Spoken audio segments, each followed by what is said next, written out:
Hello guys, welcome back to our YouTube channel easy learning hacks. So आज का हमारा topic है Adivasi demands and the 1989 act. Let's begin. देखिए, ये 1989 act जो है वो आपको सुना सुना सा लग रहा होगा। हाँ जी, हम इससे पहले भी ये डिस्कस कर चुके हैं पिछली वीडियो में। तो ये एक्ट है the scheduled caste and scheduled tribe prevention of atrocities act 1989। हमने ये डिस्कस कर लिया था। लेकिन ये 1989 एक्ट और एक रीज़न से भी इम्पॉर्टेंट है। वो क्या है? जो आदिवासी एक्टिविस्ट्स है वो इससे अपने लैंड को वापस ऑक्यूपाई करने के लिए, जो ट्रेडिशनली उनकी थी, इसे डिफेंड करने के लिए इस एक्ट को रेफर किया जाता है। ठीक है, देखिए, Adivasis are often unwilling to move from their land and are forcibly displaced. जैसा आप पहले भी पढ़ चुके हैं कि आदिवासीज अपने लैंड्स को छोड़ने को रेडी तो नहीं थे, वो लोग विलिंग ही नहीं थे वहाँ से मूव होने को, लेकिन उन्हें क्या किया गया? उन्हें फोर्सबली डिस्प्लेस किया गया, जंगलों से उन्हें फोर्सबली डिस्प्लेस किया गया। Therefore, activists demanded the rights guaranteed in the Constitution। अब क्या है कि आदिवासी खुद तो उतने नॉलेजेबल थे नहीं और उन्हें मतलब डिफेंड भी नहीं करना आता था, तो उनके बिहाफ पे एक्टिविस्ट्स डिमांड करते हैं उनके राइट्स।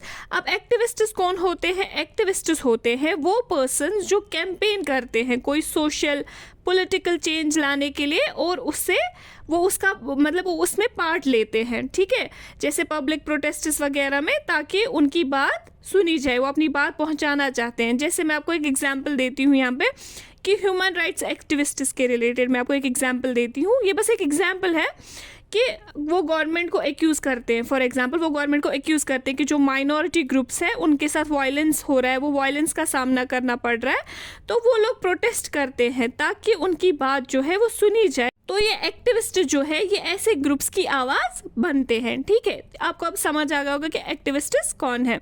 अब है land belonging to tribal people can not be sold or bought by non tribal people in cases where this has happened. The constitution guarantees the right of tribal people to repossess their land. तो activists ने demand किया कि जिन tribals की land जो forcibly जिसने भी छीन ली है, उन्हें इस लॉ के तहत पनिशमेंट मिलना चाहिए। और उन्होंने ये भी पॉइंट आउट किया कि ये एक्ट साथ में इन चीज़ों को भी कंफर्म करता है कि जो ट्राइबल पीपल की ज़मीन है वो कोई और नॉन ट्राइबल खरीद नहीं सकता, या उसको बेचा भी नहीं जा सकता उनको। ठीक है, अगर इन ट्राइबल्स का लैंड हड़प लिया गया है किसी नॉन ट्राइबल ने, तो इन्हें क्या है कि ये ट्राइबल्स का राइट है कि वो उस लैंड को रिपोजेस कर लें, यानी रीटेक कर लें। C.K. Janu pointed that one of the violators of the constitutional right is government itself allow non-tribal encroachers in the form of timber merchants, paper mills, etc. to exploit tribal land and to forcibly evict tribal people from their traditional forests in the process of declaring forests as reserved or as sanctuaries। क्या करते हैं कि C.K. जानू जो एक आदिवासी activist है, उन्होंने point out किया कि जो कॉन्स्टिट्यूशनल राइट्स ग्रांट किए गए हैं ट्राइबल पीपल को, तो उन्हें क्या है, उनका एक वायलेटर तो गवर्नमेंट खुद है। बहुत सारी स्टेट्स में गवर्नमेंट खुद ही इन चीज़ों को वायलेट कर रहा है।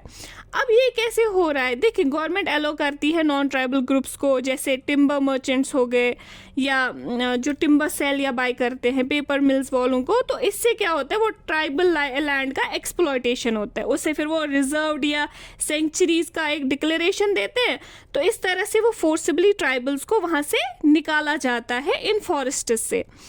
तो इसके बाद क्या है, इन्होंने गवर्नमेंट के सामने, C.K. जानू जो है उन्होंने गवर्नमेंट के सामने कुछ डिमांड्स रखी। वो डिमांड्स हम देखेंगे क्या है। इन्होंने डिमांड किया, she demanded compensation for tribals those who are evicted. इन्होंने डिमांड किया कंपनसेशन उन ट्राइबल्स के लिए जिन्हें इविक्ट किया गया है और जो अपनी ज़मीन वापस हासिल नहीं कर पा रहे हैं अब फिर से। ठीक है, the government must draw up plans and policies for them to live and work elsewhere. यानी कि गवर्नमेंट को ऐसे प्लान्स और ऐसे पॉलिसीज ड्रॉ करनी चाहिए जिसके तहत उन ट्राइबल्स को लैंड या ऑक्यूपेशन कहीं और भी दिया जा सके, क्योंकि उनके लिए क्या होता है ना, उनके लिए फिर काम ढूंढना भी बहुत मुश्किल होता है। ठीक है ना, वो जंगलों से निकले हैं, तो हम एक्सपेक्ट तो नहीं कर सकते ना कि वो वहाँ से आते हुए बस यहाँ पे आके बैठ जाएं और कुछ आर्किटेक्ट का काम कर लें, इंजीनियरिंग का काम कर लें, ऐसा तो नहीं है ना। तो इसलिए गवर्नमेंट से वो डिमांड करते हैं कि उन्हें कुछ ऑक्यूपेशन दिया जाए जो उनको सूटेबल हो। ठीक है, proper rehabilitation of the displaced. और उन्होंने ये भी स्टेट किया साथ ही साथ कि गवर्नमेंट जो इतना पैसा लगाती है इंडस्ट्रियल प्रोजेक्ट्स या बाकी प्रोजेक्ट्स पे, तो गवर्नमेंट इनके रिहेबिलिटेशन के लिए थोड़ा सा पैसा स्पेंड करने में हेजिटेंट क्यों है। ठीक है, तो इसके साथ ही हमारा ये चैप्टर होता है कंप्लीट। मिलते हैं हम नेक्स्ट वीडियो में एक नए चैप्टर के साथ।